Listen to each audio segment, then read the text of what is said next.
kemarin nih belum lama rame-rame gitu ya meributkan pelarangan lah itu hak gua dan segala macam. Oh iya. Dan akhirnya di sini terlihat bahwa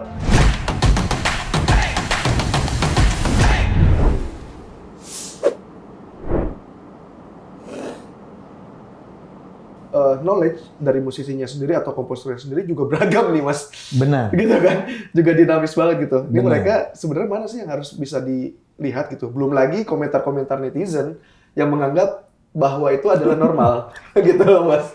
Iya. Ya ini memang pada saat muncul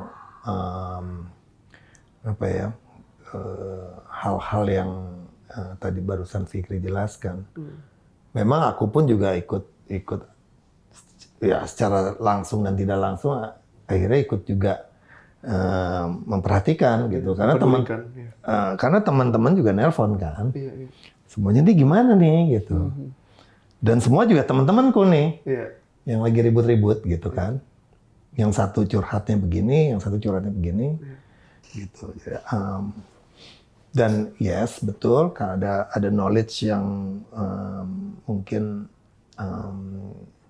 persepsinya agak berbeda, gitu. Tapi kita juga bisa lihat bahwa persepsi ini berbeda karena memang ada ketidaksempurnaan masih dalam aturan-aturan yang ada. Which itu UHC 2014. Undang-undang Hak Cipta itu masih jauh dari sempurna. Kita semua tahu, gitu ya. Jadi saat dibedah, wow, ada yang memahaminya pasal ini menjadi pasal yang menjadi boleh melarang. Pasal ini yang mengatakan tidak. Kemudian habis itu ada pihak-pihak yang mencoba memperkuat bahwa mungkin organisasi-organisasi yang dalam hal ini LMK mencoba membuat pernyataan bahwa iya nggak boleh itu melarang gitu ya karena mereka udah dikasih hak dan lain sebagainya. Tapi itu semua terjadi karena ketidaksempurnaan itu menurut aku. Gitu. Jadi semuanya berlindung dalam pasal ini, yang satu berlindung dalam pasal ini, gitu. Jadi ya kalau mau benahin dulu undang-undangnya, gitu. Jadi yuk, ini kita ribut gara-gara ini loh. Yuk kita benahin dulu yuk, gitu. Karena selama itu masih belum dibenahi, akan selalu terjadi pergesekan-pergesekan ini. Bukannya berarti bahwa yang harus dibenahi dulu knowledge-nya kita semua ya Mas, sebagai pelaku di industri musiknya. Masalahnya knowledge-nya nggak akan bisa seragam, karena undang-undangnya juga bertabrakan-tabrakan gitu kan. Kayak masalah misalnya Performance right deh. Performance right misalnya, ya kan. Performance right itu kan di Undang-Undang kita jelas sekali di pasal 23 kan dikatakan bahwa ya kalau kita udah ngasih hak ke LMK, berarti kita nggak harus minta izin lagi kalau menggunakan lagu kepada pencipta, karena penciptanya udah ngasih hak ke LMK dan yang berhak mengkolek kan LMK, gitu. Nah ini kalau kita pegang banget itu, ya si komposer yang pemahamannya bukan itu merasa, hah kok gitu kan? Ya soalnya di pasal 23 enggak, di pasal ini bilangnya. Ada pasal ini lagi pelengkapnya lagi ya. Ada pasal pelengkapnya lagi yang mengatakan bahwa yang kontradiktif yang mengatakan pengguna tidak boleh dilarang menggunakan lagu tanpa izin pencipta. Gitu. Jadi ini yang akhirnya menjadi membingungkan, sementara kok dulu waktu undang-undang ini disahkan nggak ada pelibatannya. Kok nggak kelihatan sih masalah ini, gitu. Aku agak bingung juga sih, karena kita nggak terlalu dilibatkan juga, gitu saat ini dibuat. Tiba-tiba udah jadi gitu. Ada sih mungkin, tapi ya lebih kayak formalitas gitu. Oh ada forum diskusi membahas undang-undang gini-gini, tapi kayaknya undang-undangnya udah jadi gitu pada saat kita diskusikan dan. Nggak ada kontribusi yang bisa disampaikan lebih. Nggak ada. Nggak bisa mengubah pasalnya juga. Iya, gitu. Hanya butuh paraf kalau udah FGC.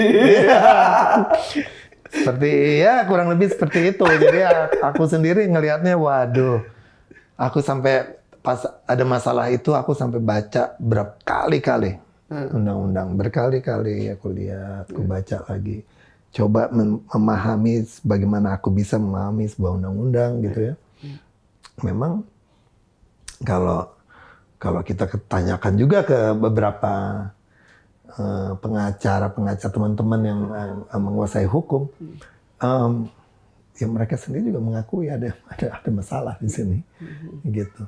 Tapi pada pelaksanaannya kan banyak juga yang IO atau penyelenggara yang menggunakan lagu itu juga nggak taat nih Mas, nggak bayar royaltinya itu ya, yang sudah diatur gitu. Nah ini menyikapi hal-hal seperti ini, apakah jalan pintasnya adalah itu tadi dengan melarang, atau justru kita sama-sama memperbaiki dulu nih dengan aturan yang ada? Ya, aku lebih condong ke yang dua ya, yang kedua kita benahin sama-sama yuk, gitu. Karena seharusnya nggak terlalu susah benahinnya, asal kita semua mempunyai persepsi kita pengen benahin untuk kepentingan bersama gitu.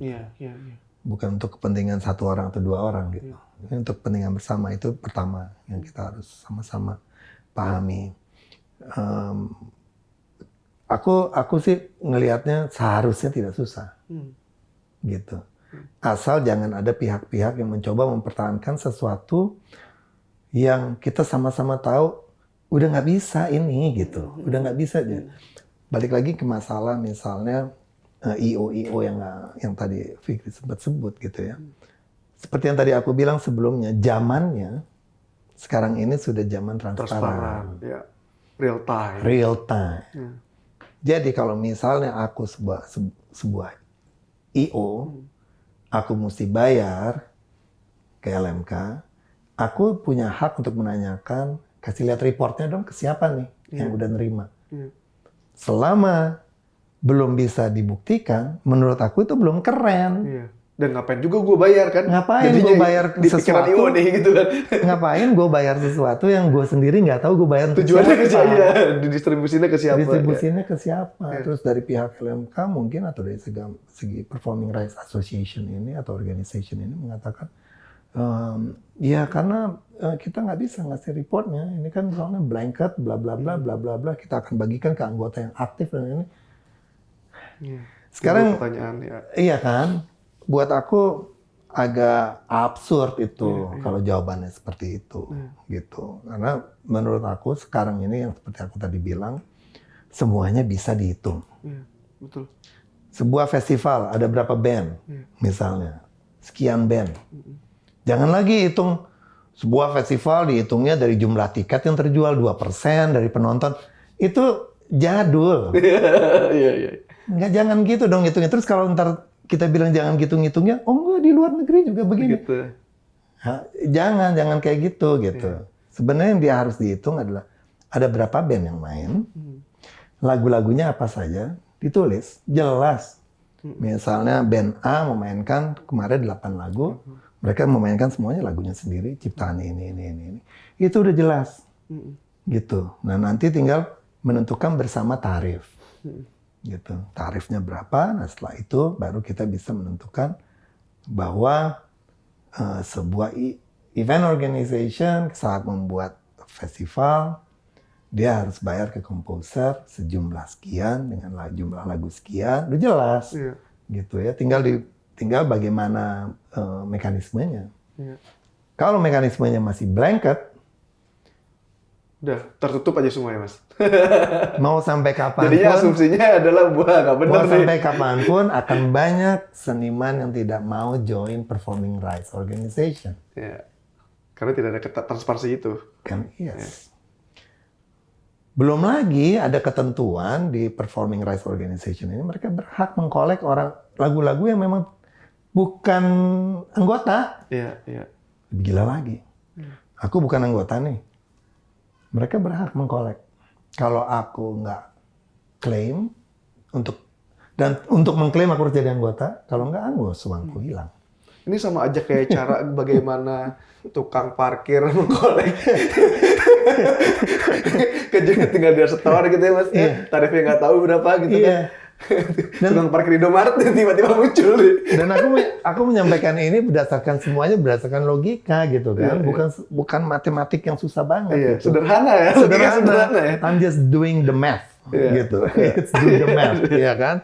Just do the math, bener guys. Ini ada yang nggak bener, ada yang nggak beres. Kalau lo begini terus, nggak akan bisa sampai ke titik ideal. Iya. Dan nggak akan bisa seragam teman-teman semua punya pandangan yang sama. Iya, nggak akan.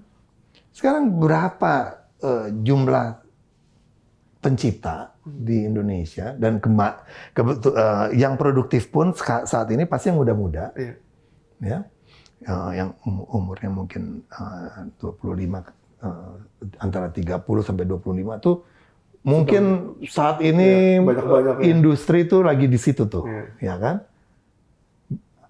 Boleh tahu nggak berapa persen yang menjadi anggota Performing Rights Organization? Hampir nggak ada kayaknya. Mereka memilih nggak.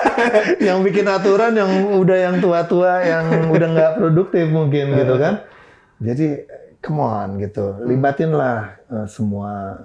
Perlu didengar juga yang udah muda ini. Dan mereka juga harus punya trust juga. Kalaupun yang ngerjain yang lebih mungkin lebih duluan bermusik dan mencipta daripada mereka, mereka harus punya trust. Gitu. Dan menurut aku sudah saatnya banget untuk teman-teman kita yang merasa sudah bertahun-tahun berjuang membuat undang-undang, LMK dan lain sebagainya. Listen to the new culture, listen to the new technology, listen and look sekarang ini seperti apa. Dan legowo aja, ya ini udah nggak working guys. Iya, iya. Kenapa masih maksain gitu? Kenapa sih masih maksain dengan mengatakan soalnya kita ini kan ngikutin di luar, gitu. Di luar pun juga lagi bermasalah banyak kan. Iya, Eropa udah mulai direct licensing, iya kan. Sudah banyak yang melakukan itu.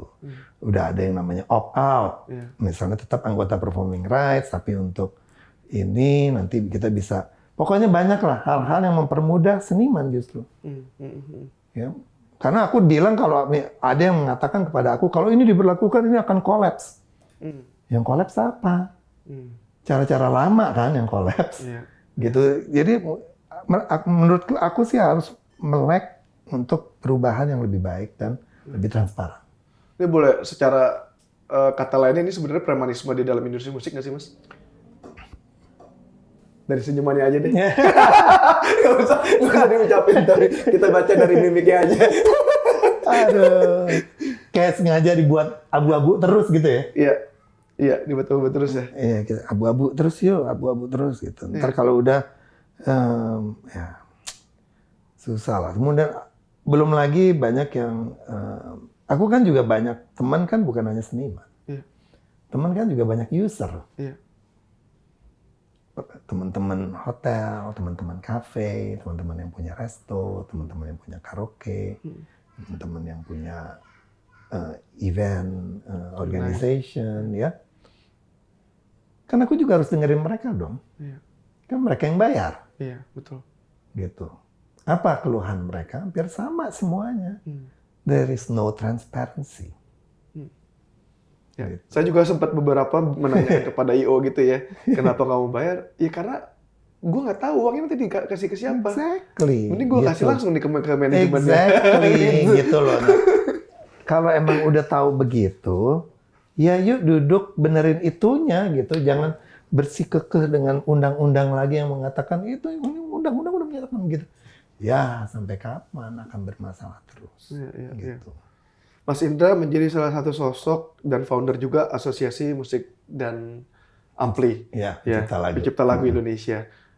Itu juga salah satu dorongan dengan hal itu gitu Mas? Maksudnya terbentuk karena adanya situasi. Iya, sebenarnya kalau Ampli itu terbentuk di era pandemi, di saat kita semua emang lagi di rumah semua, tiba-tiba dapat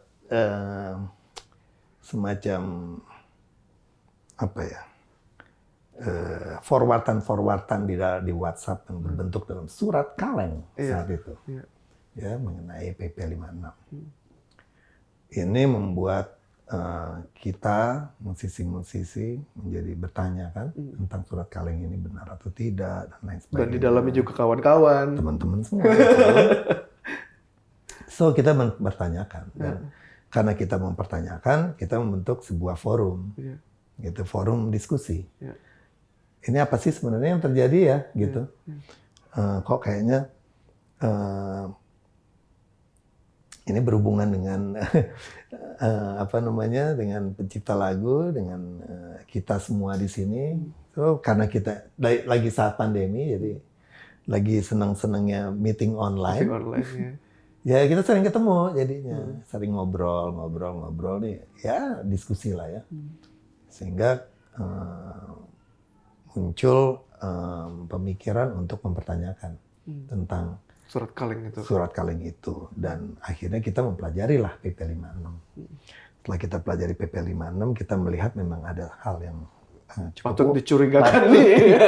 Agendanya kemana nih? Iya, patut dipertanyakan. Kok kayaknya urgensinya apa ya gitu kan. Oh, kita mencoba positive thinking saat itu. Kita melihat urgensinya adalah database. Ya. Which is saat itu dinamakan, sampai sekarang masih sama namanya PDLM. Ya, pengen adanya pusat data untuk lagu dan musik dan ada sistem untuk mengkoleknya atau sebuah sistem yang dinamakan SILM, yaitu sistem informasi lagu dan musik. Yang mana di dalam PP 56 itu PDLM itu diserahkan kepada negara ya untuk membuat database-nya di JKI ya. Kemudian untuk filmnya bisa diberikan kepada swasta. Yang mana saat itu ternyata sudah ada. PT LAS ini yang kita lihatnya bukannya ini harusnya semacam bukan pitching apa itu istilahnya. Iya, tender. Open tender dulu harusnya. Seharusnya tender ya. Gitu. Karena nilainya lumayan tuh kan 2M ya. Tapi ternyata sudah ada penunjukan sehingga saat itu kita masih positive thinking. Kita coba tanyain aja gitu. Padahal penunjukan langsung tuh cuma 200 juta. Secara nilai project ya. Iya, gitu. Ya, oh ternyata teman-teman juga di dalam situ. Itu justru bikin kaget. Iya. Ya, pendek cerita, mereka punya 2 tahun untuk mempertanggungjawabkan proyek itu. Yang mana sudah lewat. Dan selama menuju ke sana, kami mencoba mempertanyakan agak susah. Untuk ketemu juga susah. Untuk melihat kontraknya nggak bisa. Jadi upaya klarifikasi nihil. Ya, kita sebenarnya saat ini Ampli lebih ke titik itu. Kita pengen, oke, ini udah 2 tahun lewat, lihat dong, kayak apa, udah sampai mana, gitu ya. Jadi kayaknya itu dulu yang kita mau lakukan saat ini. Karena kita we gave them time karena mereka nggak ngasih update ke kita sama sekali, padahal surat udah dikirim. Ya, kita tahu sendiri lah, kita cukup banyak yang kita coba perbuat untuk bisa mendapatkan klarifikasi. Akhirnya kita give them time. Kita memberikan waktu 2 tahun ini, coba deh. Siapa tahu kita salah juga, siapa tahu emang mereka keren ya, sistem yang sedang dibangun ya. Nah, ini yang kita mau tanya. Lagi-lagi musik dihadapkan dengan kegelapan atau keabu-abuan lagi ya, Mas. Padahal ini inovasinya bagus loh ya. Maksudnya untuk membuat sistem lagu dan musik gitu ya. Iya dong, bagus. Walaupun agak kaget juga waktu itu sempat ngobrol bahwa untuk komposer mendaftarkan lagunya harus bayar. 200.000 apa nggak salah per lagu. Dan potongannya 40% lagi. Iya. Sekarang kalau misalnya komposernya cuma punya 1 lagu, ya udah nggak apa-apa, ini 200.000. Tapi kalau komposer kayak dikali berapa ratusan lagu, Mas Indra deh gitu. Jangan apa deh. Meli deh misalnya, Yofi, kan banyak lagunya. 500 lagu misalnya. Banyak juga, gitu ya. Hanya untuk mendaftar. Gitu. Jadi itu pun sempat aku pertanyakan. Banyak pertanyaan sebenarnya di dalam di Ampli itu yang masih belum terjawab dengan memuaskan. Dan ya saya masih berharap sih. Saya masih punya positif hope terhadap semua ini. Tapi kayaknya ada batas waktunya juga buat aku kan ya. Artinya pasti suatu hari kita harus estafetkan ini ke yang lebih muda. Ya. Dan aku nggak mau diestafetkan, kita mengestafetkan dalam kondisi yang masih semeraut. Setidaknya harus lebih baik lah. Gitu. Jadi aku berharap dalam 3-4 tahun, ya, 5 tahun deh. Dalam 5 tahun ada perubahan. Ada perubahan yang bisa diteruskan. Yang bisa diteruskan gitu ya. kepada yang muda. Iya Mas, tadi balik lagi ngomongin soal bagaimana item-item di industri musik ya bisa dibilang menjadi item-item ketengan yang akhirnya diperebutkan oleh pihak-pihak tertentu gitu ya Mas. Iya. Dan jadi potensi ceruk-ceruk yang bisa dimanipulasi gitu Mas. Bisa dilihat juga seperti itu kalau kita melihatnya dari sisi bisnis. Memang banyak yang bisa dimanfaatkan celah-celahnya gitu. Tapi balik lagi gitu, kalau misalnya bisnis ini yang ngejalanin teman-teman yang juga dekat dengan seniman, bahkan mungkin bukan dekat lagi, bahkan ada juga yang mungkin seniman, cuma seniman gitu. Seharusnya aku berharap seharusnya mereka lebih peka bahwa ini tetap adalah untuk kesejahteraan seniman. Dan kita tahu kalau semuanya dilakukan dengan baik dan benar, ini pun menjadi keuntungan buat negara. Iya, betul. Gitu. Jadi aku rasa mindsetnya itu yang harus dibenerin dulu. Sebelum ke membenahi, mindsetnya benerin dulu. Gitu, bahwa ini bukan sesuatu yang menjadi tiba-tiba menjadi kepentingan yang berbeda gitu. Kepentingan, ini kepentingan untuk organisasinya jadinya. Gitu. Nah, menurut aku kepentingannya tetap adalah untuk si pencipta. Bagaimanapun juga, ini semua organisasi-organisasi ini bisa berjalan adalah karena lagu. Karena pencipta. Gitu. Nggak akan bisa jalan nih semua organisasi, mau itu publishing. Kalau nggak ada lagunya. Nggak ada lagunya. Iya betul. Nggak ada lagu, gimana? Ayo. Pernah terfikirkan nggak seradikal itu Mas? Nah semua musik udah stop. Nggak ada lagu. Nggak ada lagu. Coba Mas seradikal kan semuanya. Itu dia. Gimana sih? Nah, itu deh. Aku tuh bingungnya itu gitu. Come on guys. Ini karena semua ini ada karena lagu. Jadi yuk kita lihatnya, kita rubah mindsetnya, persepsinya dirubah, semuanya dirubah. Dan otomatis akan muncul keinginan-keinginan yang seharusnya yang tadi aku bilang bisa menjadi akuntabel, menjadi transparan dan lain sebagainya. Karena memang itu yang harusnya diupayakan. Ya. Dan ini kan juga merepresentasi bahwa tidak hanya musik doang, tapi di berbagai project pun juga banyak nih seperti ini gitu ya, di luar musik gitu ya. Apakah ini juga jadi mentality bangsa kita nggak sih Mas? Aduh, ya pengennya sih enggak ya, harusnya enggak. Kita jangan menormalisasi mental itu ya. Menormalisasi itu gitu, karena aku yakin masih banyak orang baik di negeri ini gitu. Betul sekali bahwa problem ini bukan hanya di musik, ya ada problem kalau kita ngomongin soal hak cipta. Problem ini pastinya yang berhubungan dengan intellectual property, hak cipta dan lain-lain. Ini kan banyak sekali disiplinnya. Ada fotografer, ada film, ada buku, ya. Ini pun bahkan masih brand-brand juga ada di dalam situ. Ada gitu di dalam situ dan itu pun masih banyak yang harus dibenahin loh. Dan kita butuh orang-orang yang memang yang ada di dalam bidang itu untuk membantu memperbaiki semua itu gitu. Jangan lagi diserahkan ke pihak-pihak yang bisa memanfaatkan dan memanipulasi lagi. Gitu. Tapi kalau tadi dengar percakapan sepanjang kita ngobrol dari Mas Indra, kok Mas Indra sangat positif sekali gitu Mas, memandang segala sesuatunya. Harusnya, kalau enggak aku bisa stres.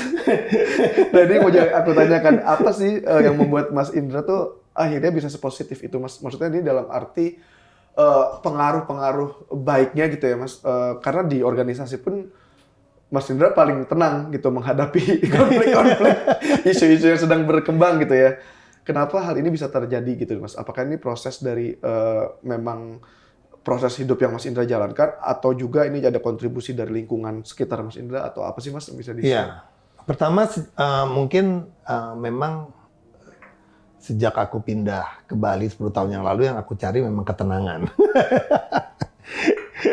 Sehingga ternyata pada saat aku pindah ke Bali, aku bisa melihat situasi yang terjadi di Jakarta itu bisa lebih dari kacamata lebih luas. Ya, out of the box. I'm out from the box melihatnya, gitu. Dan ternyata itu sangat membantu aku untuk melihat lebih clear, gitu.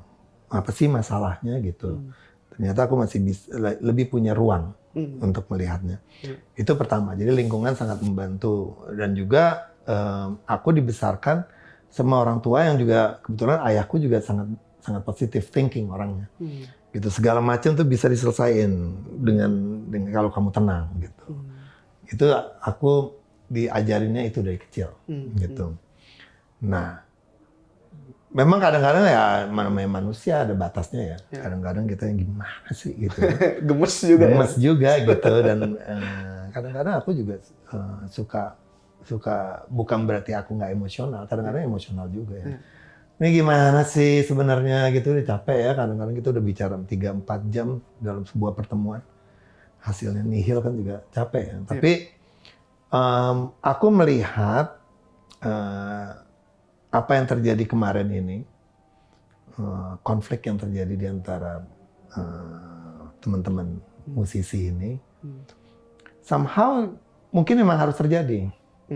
Ya, untuk dinamika ininya ya Mas, pembelajaran yang untuk pembelajarannya ya, gitu ya. Jadi sehingga melek lagi, gitu. Kalau enggak kelamaan tidur, dimanfaatin lagi. Ya, gitu. Makin dalam.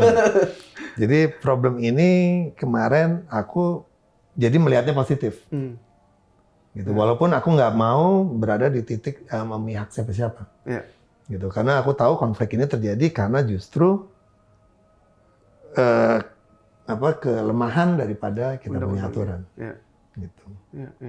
Berarti nanti akan disampaikan ke pertemuan dengan KSP, karena ada undangan juga ya dengan KSP. Itu bakalan apa Mas nanti mungkin yang bisa Mas Indra mau sasar nih? Sebenarnya yang pertama aku sih pengen dengar dulu, kenapa aku diundang nih. Gitu, karena mereka kan bilang karena ada pengaduan mengenai kelemahan undang-undang PP 56 dan juga pengen tahu tentang film dan lain-lain. Jadi aku pengen menjadi pendengar yang baik dulu gitu ya. Apa sebenarnya yang sudah dilakukan? Kalau misalnya ternyata terasa yang disampaikan itu belum memuaskan, ya tentunya aku harus menyampaikan apa yang sebenarnya menjadi concern dari Ampli, ya, karena aku diundang bukan sebagai individu, aku diundang sebagai ketua Ampli, maka aku akan mencoba menyampaikan apa yang concernnya Ampli terkait masalah undang-undang PP 56 dan PT LAS. Seandainya itu pertanyaannya bisa terjawab, maka itu akan menjadi catatan juga buat kita, gitu. Dan harapannya tentunya adalah ini bisa menjadi pertemuan ini bisa menjadi awal yang baik untuk pembenahan yang sedang diikhtiarkan. Kalau itu bisa dilakukan, dan aku akan sangat menaruh harapan. Gitu. Mas, pertanyaan terakhir untuk menutup sesi podcast kita, Mas. Dari banyaknya rangkaian problematika industri musik kita, terus kemudian ada positif negatifnya nih Mas ya. Satu ada problem, satu lagi tapi industri musik kita dengan musisi muda tadi lagi berkembang banget gitu ya Mas. Ada nggak sih harapan yang mungkin bisa Mas Indra tuangkan gitu ya, yang Mas Indra pengen gitu supaya mencapai posisi yang ideal industri musik kita saat di masa yang akan mendatang gitu Mas? Aku rasa saat ini teman-teman musisi muda khususnya, mereka sudah ada di sebuah iklim atau kultur di mana mereka bisa berkarya sebebas, merdeka lah ya, merdeka sekali, dikatakan. dan mereka bisa berkomunikasi dengan karya mereka pun semerdeka itu. Dan aku rasa mereka sudah mendapatkan sebuah formula yang nyaman untuk bisa mereka berkomunikasi dan membesarkan mereka punya community sendiri, market sendiri, mereka bisa bentuk semuanya itu. Ada kemudahan-kemudahan bukan hanya dalam mengkomunikasikan musiknya, tapi juga bagaimana mempromosikan produknya.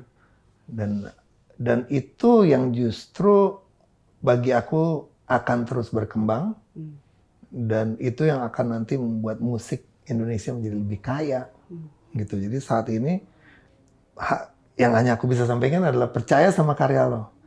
Lo harus percaya banget karena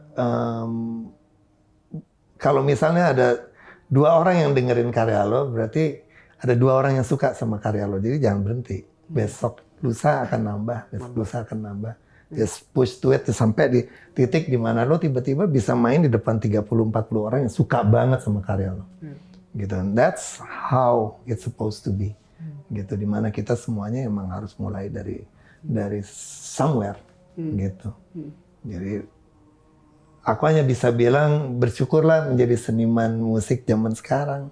Karena sudah lebih mudah. Lebih mudah dan bisa ekosistemnya udah berkembang lebih bisa jauh, lebih ya? ekspresif, bisa lebih nggak ada yang bilang gini, musik lu nggak laku, nggak bisa lah. Itu era Mas Indra banget ya, Iya. kayak gitu ya. Nggak Direct laku ya. lah. Ini nggak laku lah, ya, jangan diadarin lah ini. Nggak. Jangan sekali-sekali dengar pendapat itu. Ini petuah dari senior kita. Dan sudah terbukti ya Mas? Sudah terbukti ya Mas? Sudah terbukti Iya, bahwa iya. setiap karya pasti ada ada celah untuk bisa berkomunikasi. Berkomunikasi, itu yang lebih penting. Thank you banget Mas Indra untuk Siap. waktunya. Terima kasih sekali Sama-sama, lagi. Fikri. Semoga sehat selalu, sukses selalu, makin Sama-sama. produktif terus. Thank you. Dengan anak muda. Yes. Terima kasih pemirsa TV One yang sudah menyaksikan podcast bareng orang hebat bersama Indra Lesmana, the one and only. Nanti saksikan lagi bareng orang hebat episode berikutnya bersama orang hebat lainnya. Bersama saya Zulfikri Putramawi. Pamit undur diri. Selamat sampai jumpa. Thank you ya Mas. Sama-sama. Buat teman-teman. Siap, sama-sama.